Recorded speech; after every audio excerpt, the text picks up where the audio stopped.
All right. 2024 Xbox 360 collection. Um, got approximately 240 games in total. Um, yeah, so let's jump into it. So I'm gonna start off here with some loose disc games.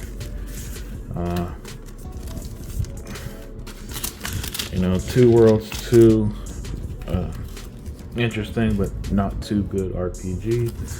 Syndicate, which is backwards compatible on modern Xbox consoles, and so is Brutal Legends, which is also backwards compatible. Eventually I'm gonna get those complete, but there's no rush with anything like that. Next up, the Xbox 360 games in the Xbox One cases. Assassin's Creed 1, Batman Arkham Origins,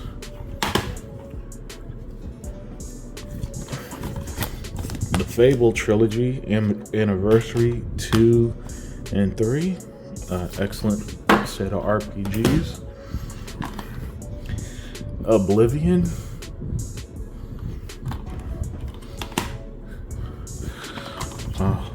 Fallout 3 in New Vegas, and considered two of the greatest in the series. Fantastic games. And Justice Gods Among Us, and this was the Ultimate Edition. One of my favorite games of all time, Kingdom of Amalur's Reckoning. And Red of Redemption Game of the Year Edition. So it comes with the Red of Redemption 1 and Undead Nightmares. Alright, next up, this is going to be the backwards compatible section continuing. 50 Cent, Blood on the Sand. Great, not really fun third-person shooter. I wouldn't say it's great exactly, but it is fun. Ace Combat 6, a air combat game. Another personal favorite, Alice Madness Returns. Absolutely fantastic platforming action adventure game. Absolutely loved it. Love it to death. Aliens vs. Predator. Going back here to the more Assassin's Creed games, and Assassin's Creed 2, Brotherhood, Revelations 3, and Rogue. So yeah, can't go wrong with Assassin's Creed. All of them are just fantastic. Next up, Batman Arkham Asylum and Arkham City. These might not be backwards compatible, might be incorrect on that one, but still, absolutely fantastic Batman games. Admittedly, I played them with the Return to Arkham series on the Xbox One and just ended up getting those for super cheap. Battlefield Bad Company, Bad Company 2, and Battlefield 3. All three are backwards compatible though, and all three are fantastic. I love the Battlefield series. Borderlands 1, could be a little rough around the edges, but it was a classic at the time. Bound by Flame, I like these kind of smaller AA RPGs. I tend to enjoy games like that. Brave, based off the Disney movie. Haven't played it yet, but it looks like it could be fun.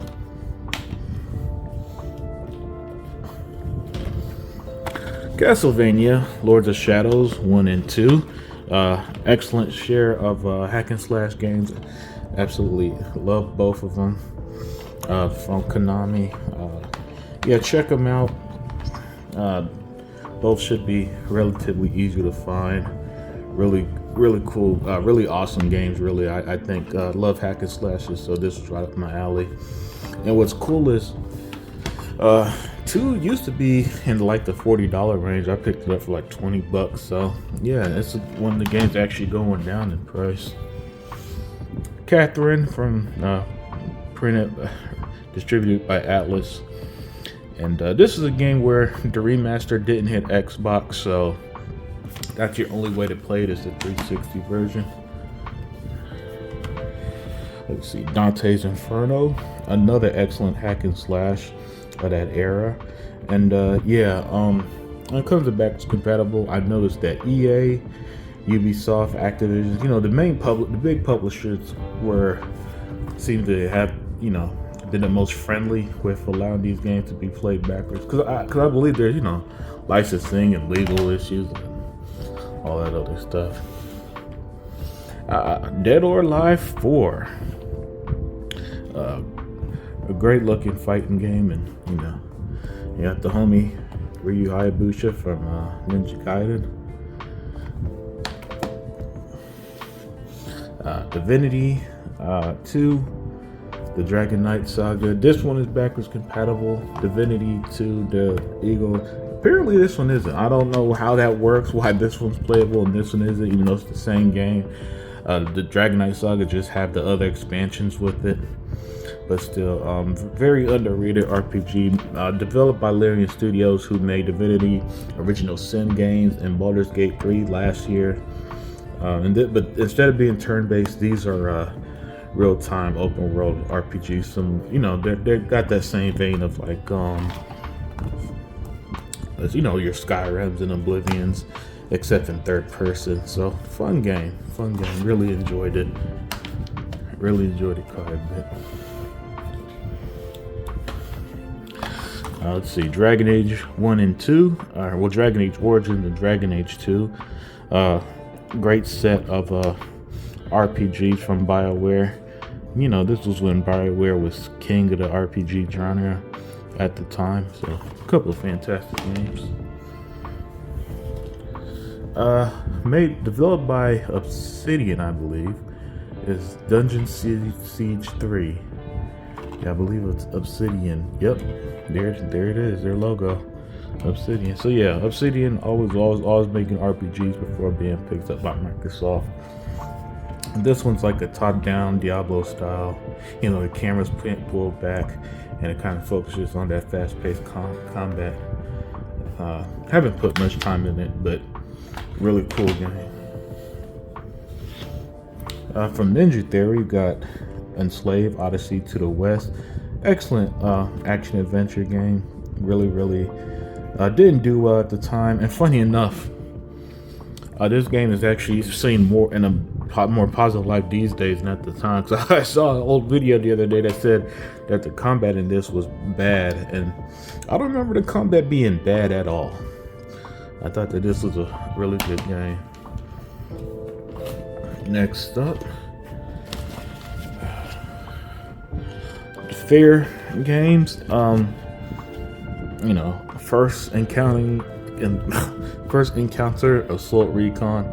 So yeah, there's a Fair 1, Fair 2, Project Origin, Fair 3, but with the 3 in place of the letter E, and Fair Files, which a complete standalone expansion pack. So it looks like this was an expansion of the first game.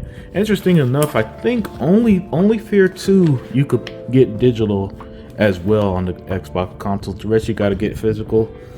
Feel free to correct me on anything like that, but I believe that's the case. So yeah, the Fair Games, great stuff there. Next up, Fight Night Champions. We don't get boxing games like that anymore. So I think this was like the last one released before they really stopped. But excellent boxing game. And a cool action adventure game, The First Templar. I think this got like some co-op aspects to it as well. And I'm confident those two on the cover are playable.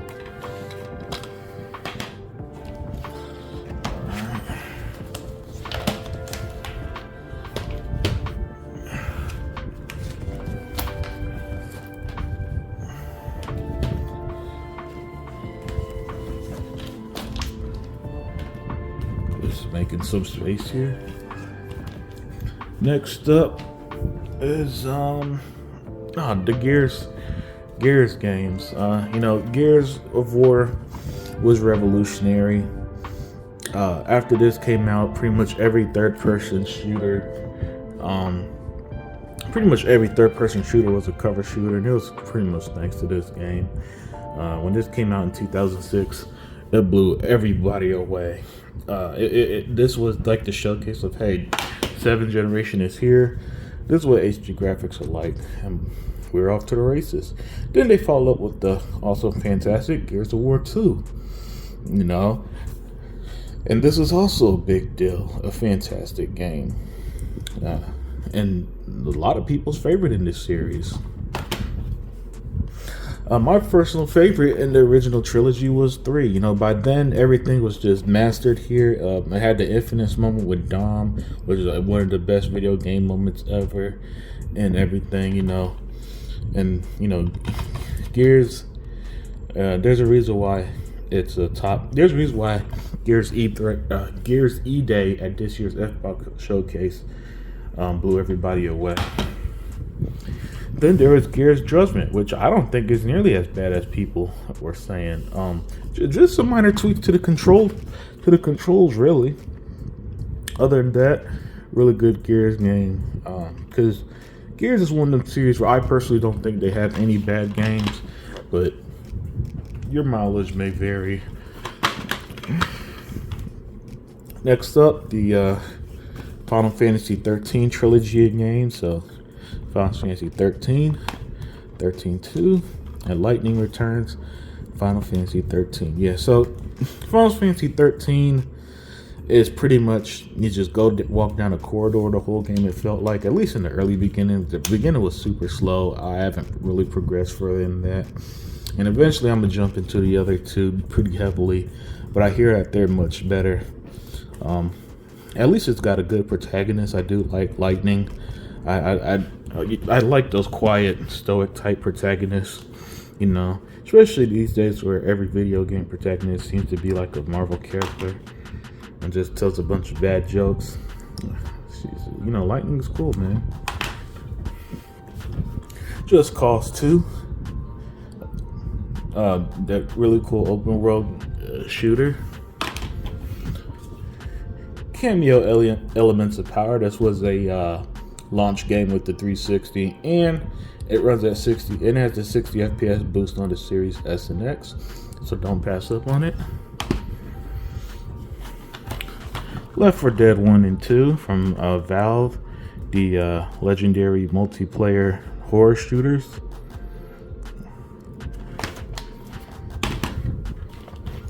Lego Batman. You put a superhero on a cover, and it's probably gonna catch my interest. The Lost Planet trilogy of games. Lost Planet Extreme Colonies 2 and 3. Yeah, so these were released by Capcom at the time, and great series of third-person shooters. The legendary Mass Effect trilogy. If you ask me, the greatest trilogy in video game history is right here. These games felt more like one continuous game than say just like 3 games that happen to share the same. Have to just be sequels. All of them fantastic. All of them are tons of fun.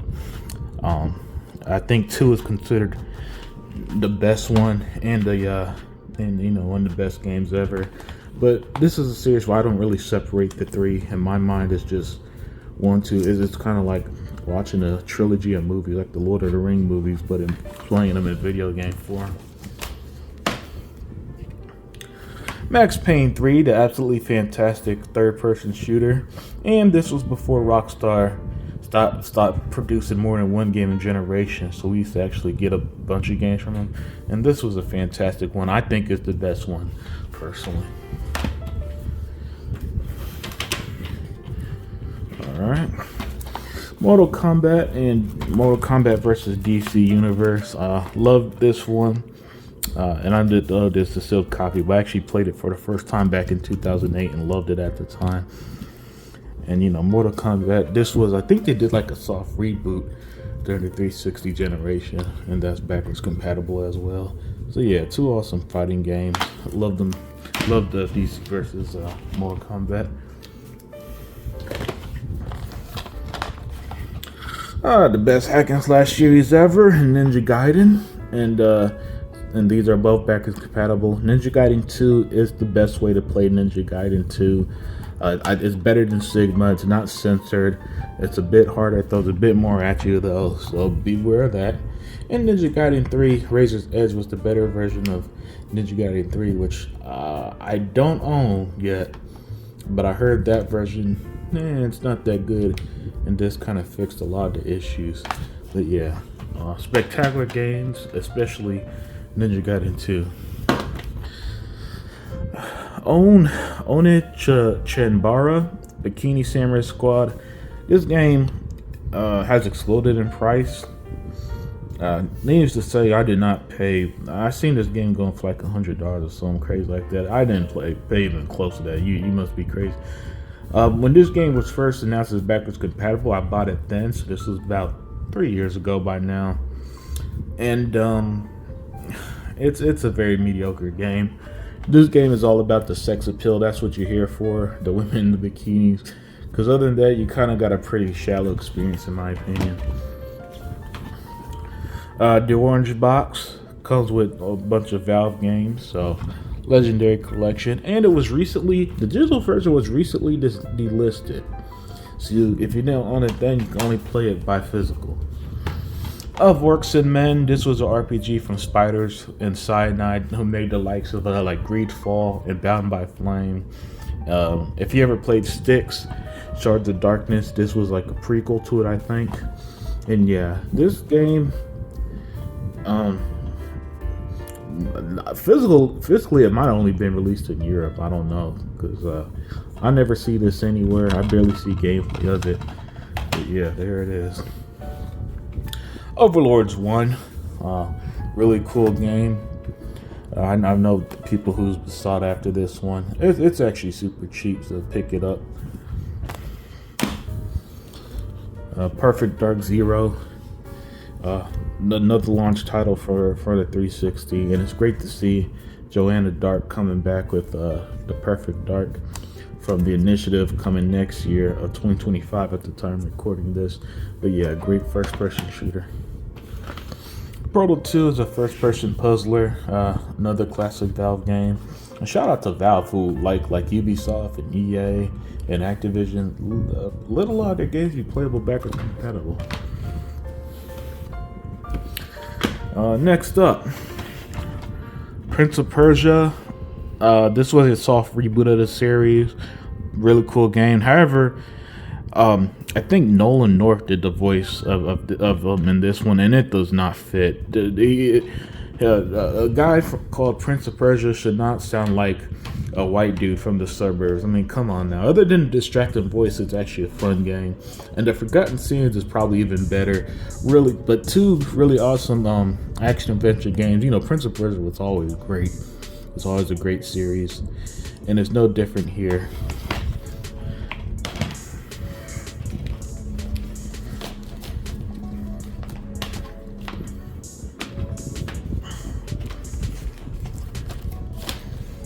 Next up is the final stack of backwards compatible games. And that, well, Risen 1 and 2 are backwards compatible. Risen 3 is not, unfortunately, but these two are. But yeah, so this are made by Piranha Bytes. They usually make those Eurojank style RPGs, open world, known for like Gothic and Elix and all that stuff. And this was another trilogy of games they did. These games could be a little hard to get into. This was remastered as well, so maybe the other two will. But yeah, if you like Eurojank, these games should be for you. Sacred 2 and Sacred 3. Sacred 2 is more like a Diablo style. I think it's way better than Sacred 3. I don't know what happened with Sacred 3, but this game is kind of lame. You know, Sacred 2, play Sacred 2, skip Sacred 3. Or if you do, you'll wonder how the hell these are in the same series. I don't know what went wrong with Sacred 3. Shadow of the Damned is really awesome and funny and kind of juvenile, actually. Third-person shooter / horror game. This game, it was delisted as well, so it goes about $40 or so physically. If you could, you know, that's usually the running rate, but you could usually find it cheaper. You know what I'm saying? Don't get ripped off with these 360 prices, folks. They're absolutely nonsense lately. The Skate Trilogy, 1, 2, and 3, all 3 are backwards compatible, released by EA. These picked up where Tony Hawk left off, and for good reason. You know, the Tony Hawk series was excellent when I was a kid in like the late 90s. And these are really good games too.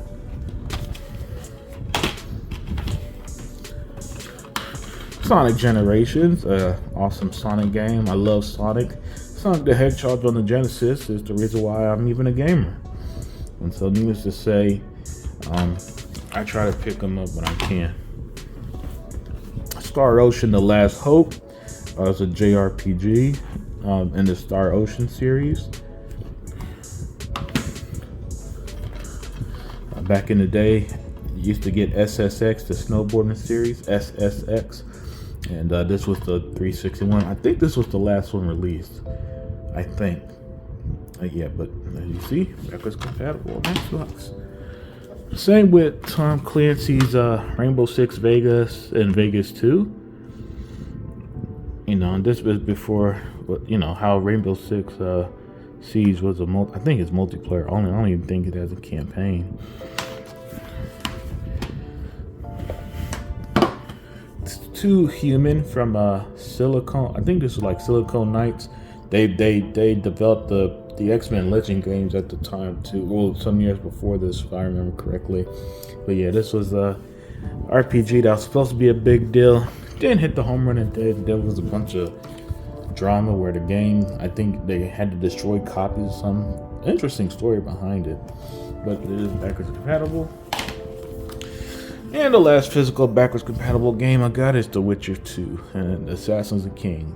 And if you know, The Witcher, excellent series. That was the precursor to the legendary Witcher 3, which Witcher 3 is better in almost every way. Alright, here are the non-backwards compatible games. 007, Quantum of Solace. Another Obsidian RPG and Alpha Protocol, and this one's really creative. And your decisions actually matter in this game too, so that's another awesome addition. The Amazing Spider-Man 1. The gameplay is actually really cool. You could kind of see the Arkham influence with it though, but it's faster than the Arkham games. But still, pretty dope game.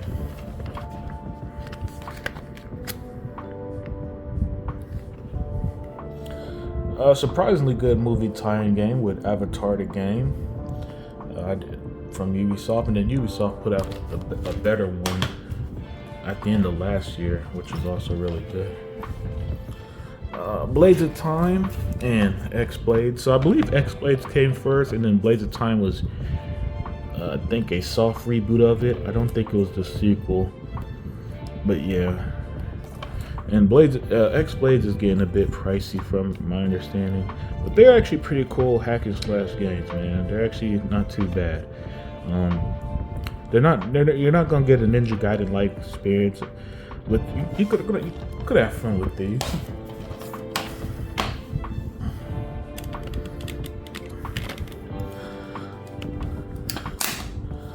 Bullet Witch. This is another game that I've heard went up in price, and it's not. I don't know how this game's expensive, man, because it's actually not that good. It was an Xbox 360 exclusive, but it is mediocre incarnate, man. Yeah. I mean, I guess if you like anime-looking girls, it's for you. So there's that. Here's a really fun superhero game though. Captain America Super Soldier. Yeah. Picked this up not too long ago and started playing it a bit. And yeah, it's really is an underrated superhero game, like people have told me, man. I don't know why I slept on this one. Probably because it's a moving tie-in game and they had a bad reputation. But yeah, it's actually pretty fun. The Cursed Crusade. This is a third-person game. Haven't played it yet. Dark Messiah: Might and Magic Elements is a RPG on the Xbox. I think it was only released on the Xbox and PC, 360 and PC at the time. But yeah, it's one of them cheap RPGs. Pretty cool game. Dark Souls 2, which I heard was different from Scholar the First Sin. Dark Sector, which was a cool. This is a cool third-person game, especially once you get that Galvin that he has in here. Then it really opens up some pretty cool gameplay elements. Darksiders 2 is a spectacular game. I did play Darksiders the Definitive Edition and not this version though. But yeah, you can't go wrong with Darksiders 2 at all. I don't know how it's not. This might be one of the most underrated games in my collection, man. The Darksiders series is fantastic, and Darksiders 2 might be best in it, man. This game is such a great open world RPG hack and slash, man. It really is phenomenal. Devil May Cry 4. Dragon Ball Z Burst Limit. Now, what's funny is back in the day, when I first got my 360, way back in the day. Well, no, I'll say some months after I got my first 360. This game was a demo. You could demo this game, because I believe it came out in like 2008, so around late 2007. You could demo this game, right? And so I played the demo but never bought it. So it's pretty cool to own it. It could be a fun Dragon Ball Z game. You know, I like Dragon Ball Z.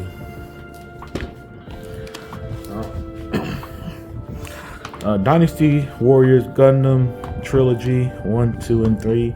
These are all Dynasty Warriors like hack and slash where it's like 1 versus 1,000. So you get the one Gundam and you fight like 1,000 other Gundams. Interesting games. I am going to play them eventually as I get enjoyed. You know, the Dynasty Warriors games are, you know, sometimes they could be a bit samey. You know, that's the one issue with them. But if you like mindless entertainment, that's kind of what you get with these.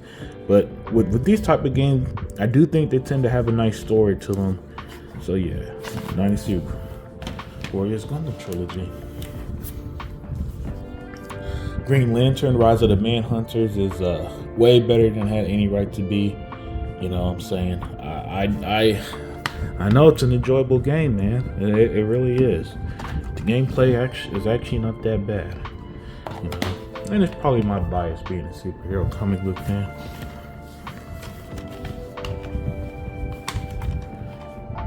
Harry Potter and the Deathly Hallows Part 1. I wonder if there's a Part 2 game as well. If so, I'll keep an eye out for that and look for it. But I don't think no Harry Potter's game is going to touch Hogwarts Legacy, to be honest with you. That game is a masterpiece.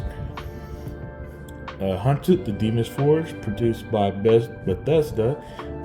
Unfortunately, not backwards compatible for some reason.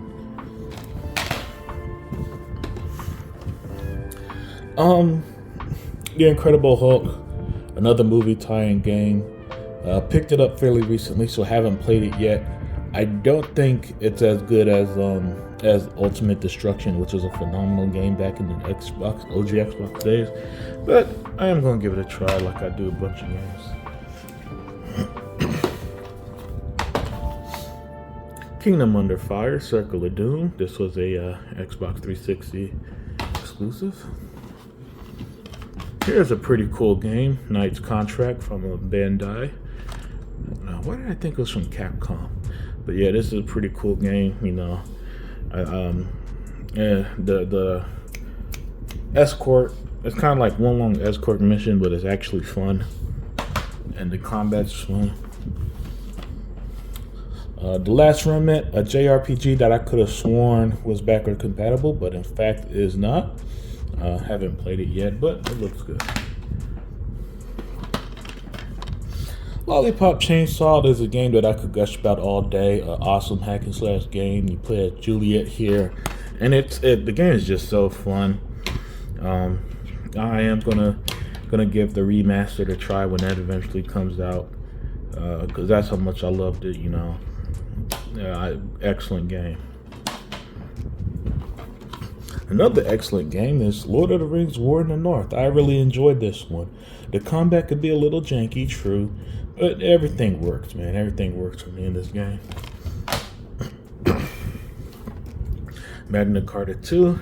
I believe the first one was on the PS2, and then this one was only on Xbox. But yeah, it's a cool looking JRPG. I'll definitely give it a try. Alright, let's be careful here.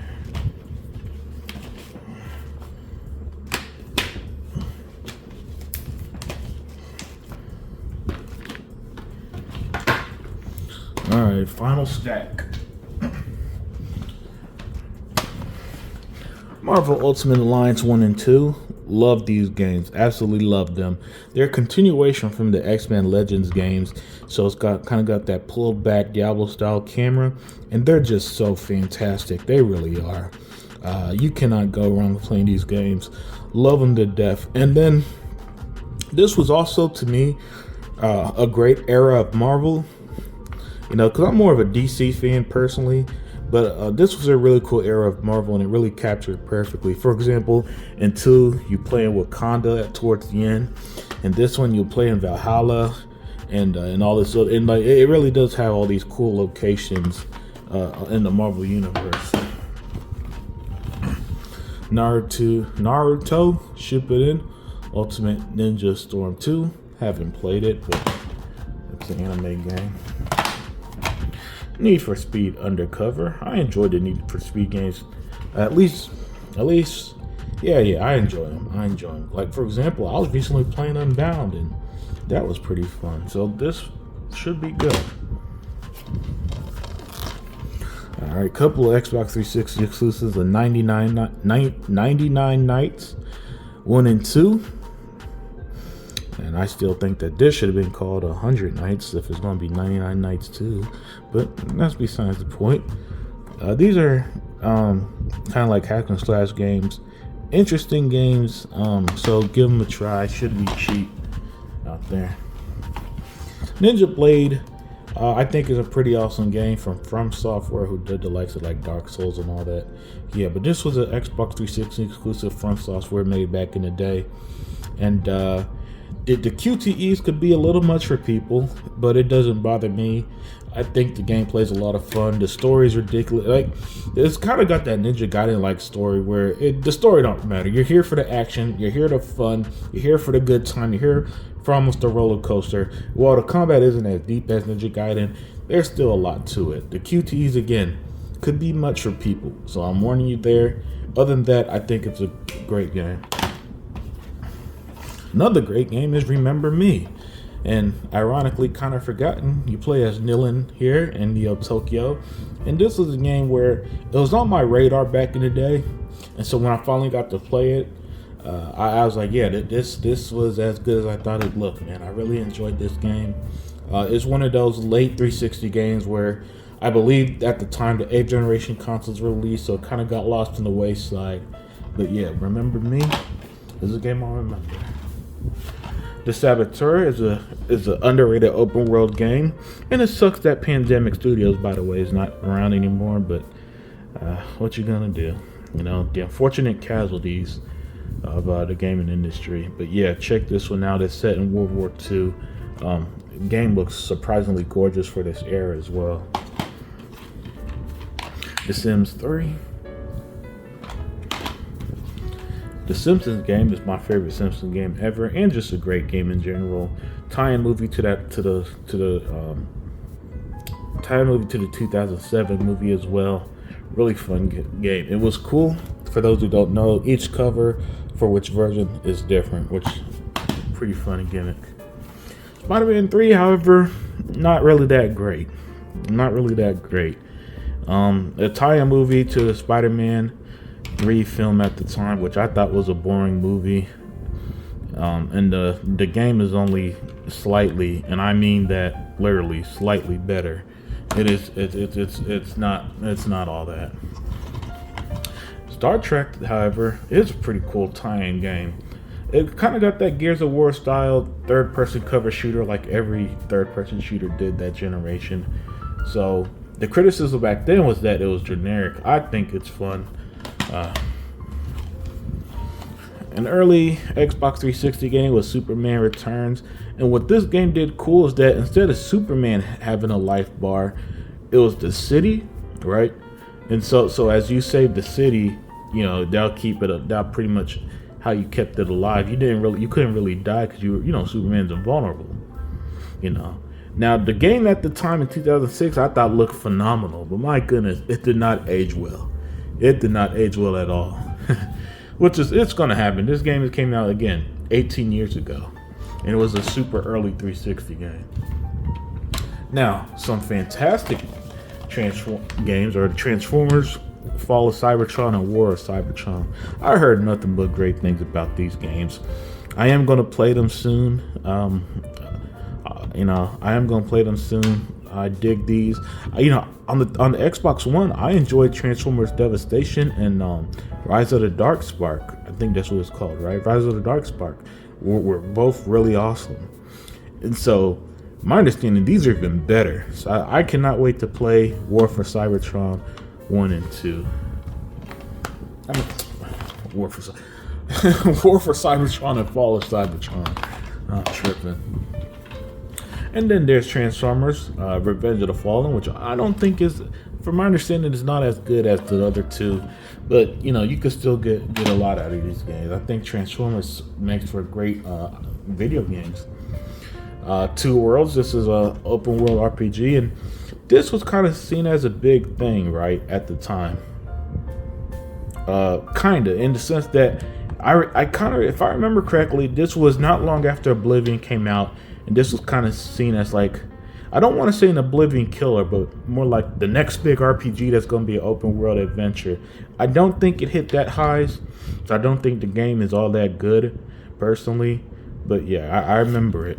I remember it having some hype. Velvet Assassin, one of those games from my understanding is getting a bit pricey. It's a cool stealth game, based off a woman who actually existed in World War II. Now it's not historic. It's not like it's not trying to be Assassin's Creed, a historical fiction. It's more like loosely based off her, but it is a really cool stealth game. Venetica is a game that I've praised before. It's a really cool action RPG, and like a lot of RPGs at this time, the combat could be a bit janky, but I get a lot of enjoyment being a huge fan of these open world RPG style games. So I thought it was cool. I know you play as Venetica here on the cover. Pretty cool game. Viking Battle for Asgard looks like it's gonna be an awesome hack and slash. Haven't played it yet, but from the gameplay I've seen, it looks like a game that's right up my alley. Warhammer Space Marines is a fantastic game. Absolutely fantastic game, man. And I can't wait for Warhammer 2 at the time of recording this. And yeah, this game is absolutely fantastic. You should find it fairly reasonable price as well, like $15. And if you do, give it a chance, especially if you like them third-person shooters, man. That game is wild. Another wild game is Wet. And interesting enough, this game I know for a fact has exploded in price because I've seen so many damn videos that are almost fear-mongering people and overpaying for these 360 games. Guys, I paid $7 for this. You do not need to pay $80 for it. And don't get me wrong, Wet's a fun game. I don't think it's $80 fucking fun. I mean, my goodness, that's more expensive than modern games. So yeah, just all I'm saying is, if you're going to buy the game, be diligent in how you spend your money. That's all I'm saying, you know what I'm saying? And be patient, because I guarantee most of these expensive 360 games prices are going to go down after the store closes and people get over it. But yeah, Wet, really fun game, really cool. And I must say, I I think it's great. Unfortunately, X-Men Destiny isn't so great. As much as I love superhero games, I want to like this so bad. I remember back in the day, we used to get Spider-Man games every year, and then this came out, I think, the same year, Spider-Man: Edge of Time, I think, or Shattered Dimensions, one of those two games. And this, unfortunately, first of all, this made the cardinal sin of instead of playing as the X-Men, you played as some created character nobody cares about. That's sin number one when it comes to superhero games. Developers, I want to play as these superheroes.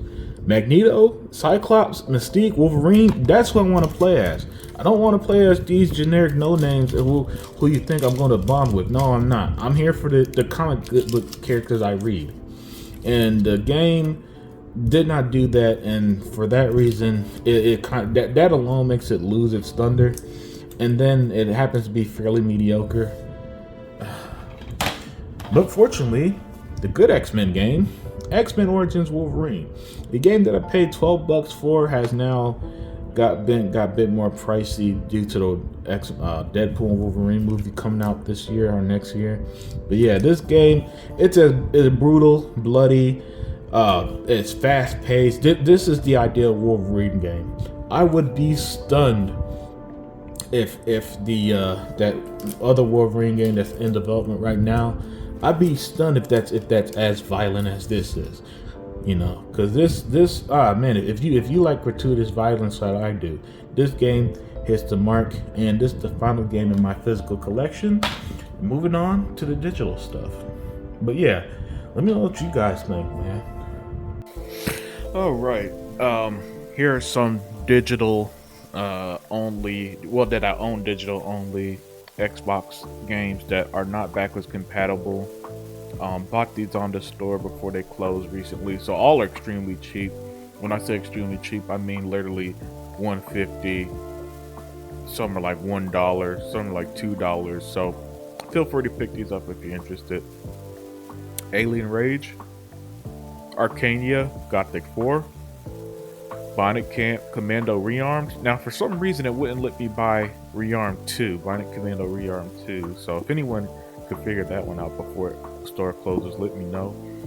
Bionic Commando, Black Knight Sword, Batman Arkham Origins, the Blackgate edition, and I believe this is a side-scroller version of the game or something like that. Destroy All Humans, Path of Furon, Halo Waypoint, Homefront, Sacred Citadel, Sniper Ghost Warrior, and Street Fighter X Tekken, and whatever this WSOP Full House Pro is. So yeah, that's the digital only games, and then moving on to the backwards compatible digital games I own.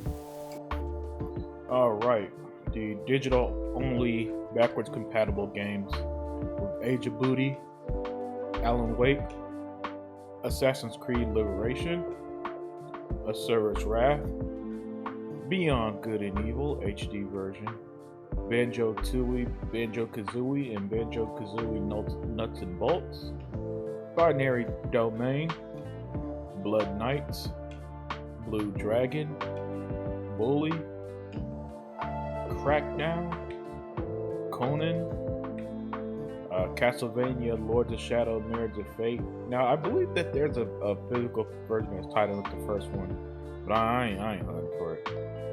Castlevania Harmony of Despair, Crackdown 2, the Crisis Trilogy 1, 2, and 3, Dark Void, Darksiders, which is a fantastic game, but admittedly I played the remaster on the Xbox One X, not the 360 version. Deus Ex Human Revolution, Epic Mickey 2, The Power of 2, Theory, Earth Defense for 2017 and 2025. I don't know why these games stopped coming to Xbox, but they're pretty cool third-person shooters. Doritos Crash Course, Far Cry 3. This one, by the way, has the FPS boost on the Series S and X. Far Cry 2, Far Cry Classic, and Far Cry Instincts Predator. GTA 4. This is a fighting game. Garu. I forgot what MOW meant. Let's see. Mark of the Wolves. Frontline. Fuel of War. The first Forza Horizon, a classic. Halo Reach. Harm's Way. Hexac HD. Hydro Thunder Hurricane. Great arcade racer. Really enjoyed that one. Just Cause. Jetpack Refueled, part of Rare Replay. Jet Set Radio. And yeah, this is the first one. And by the way, back in the Dreamcast days, it was called Jet Grind Radio for some time there. But yeah, and then there's Jet Set Radio Future on the OG Xbox that should be remastered if you ask me, or backwards compatible. Hydrophobia. Killer is Dead. The King of Fighters 13. Lego Batman 2 DC Superheroes. Lost Odyssey. Unpopular opinion, but I struggled to get into that one. Hopefully, as I get deeper into it, I'll enjoy it the way people do. Monaco, what's yours is mine. Metal Gear Rising Revengeance is a fantastic hack and slash, absolutely fantastic game. Mars Warlord, Marlo Briggs, and the Mask of Death. Neo Geo Battle Coliseum. Nier. This game also has the 60 FPS boost and is a great JRPG. And then there's Nier Replicant. It's kind of like a remake that's on the modern consoles as well. Orcs Must Die. Overlords 2, which I thought this was Overlords 1, which did confuse me a bit. But yeah, that's Overlords 2. I own one physically, as you saw earlier. Resident Evil Code Veronica X. Rage. Port Royale 3. Perfect Dark. Resident Evil Operation Raccoon. I believe this game got the 60 FPS boost as well. Rumble Roses XX. That's actually, for a game that's just pretty much all sex appeal, gameplay is actually not too bad. Saints Row 2, Space Invaders, Infinity Gene, Sonic Unleashed, a very good Sonic game. Streets of Rage collection, the classic beat 'em ups. Hopefully you guys got this in your collection before it's delisted. Samurai Showdown 2, SpongeBob Truth or Square, The Force Unleashed 1 and 2, Street Fighter 4, Tekken 6 and Tekken Tag Tournament 2. I believe Tekken 6 came free with Tekken 7 some years ago. And then I got this one free back when Games of Gold had 360. And yeah, by the way, I'll say that then. Thrillville Off the Rails, Splinter Cell Conviction, Splinter Cell Double Agent, Splinter Cell Blacklist. Yeah, I love the 360 era of Splinter Cell games as much as the OG Xbox. Just a fantastic series. It's a shame Blacklist didn't sell well, so Ubisoft seems to have no interest in bringing it back, because I would love a new one. Tomb Raider Underworld, Tomb Raider Anniversary, Tomb Raider Legend, Torchlight, Viva Pinata Party Animals, and Viva Pinata Trouble in Paradise. I believe these three are exclusive to the 360 too. The Walking Dead Telltale Season 1 and 2, and Zone of the Enders. So yeah, that's the end of the digital section and the end of my Xbox 360 digital collection. Over 200 games. The physical side is growing more and more as I find them here and there out there in the wild. The digital stuff, again, the cool thing about the digital ones is that they're either super cheap or I got them through Games with Gold. And then back in the day, with the backwards compatible games, it's pretty much like you own it into your account. So you could even play it even if you didn't have Xbox Live. So really cool stuff. Let me know what you guys think. Let me know what you guys think of 360, and then and try to pick up some of the games. They do got a lot of them that are on sale on the store before that closes. So yeah, try to pick up some Xbox Live Arcade stuff. some of the cheap digital games before the store closes, because this was a fantastic console. You know, it might not